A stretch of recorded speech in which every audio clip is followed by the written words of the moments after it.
We are now going back to Washington, D.C., where we are joined by Eric Fingerhut, the president and CEO of Jewish Federations of North America. Thank you for being here under these very unfortunate circumstances. I imagine, not just in the United States, but in Washington specifically.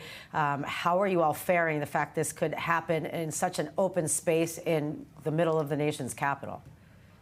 Well, obviously, there's deep trauma here right now because, of course, it happened here in Washington, in the nation's capital, and to our brothers and sisters of the Israeli embassy, for whom we are all so close.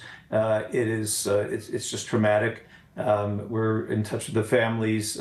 Certainly, Sarah Milgram's family, my Federation colleague in Kansas City, in touch, and we're just sending all of our love to the embassy and to them. But the point here is that we know that these security threats continue to grow. We have a problem of domestic terrorism. We have a crisis of domestic terrorism in the United States. And this is something the Jewish community has been working to address on its own. We've been building security programs. We've been raising money and creating our own, but we got to have the government's help and support. They have to make this a priority.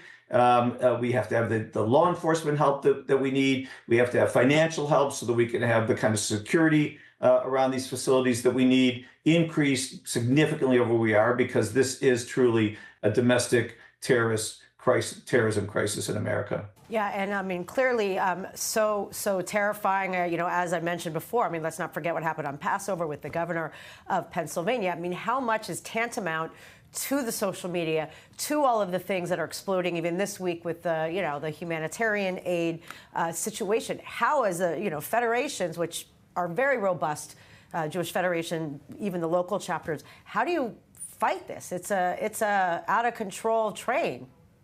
Yes, well, what we have to do, the Jewish Federation, which is the umbrella and takes the lead on security in every community, have been constantly in the process of increasing and growing that security. We work with local law enforcement, and so we can only do the response of the community. Your point about, of course, this is being stirred up on the internet. It's being instigated in that way. It's coming from foreign sources. It's infiltrating and poisoning our country. And that's where we need our national law enforcement and the resources to step up and treat this like really the war on terrorism domestically that it is. We will do everything we can within our power to protect our communities, but it's the government's responsibility, first and foremost, to protect its citizens, certainly in their places of worship and in their places of gathering, and not to be targeted in this way. And you're right, it's happening. It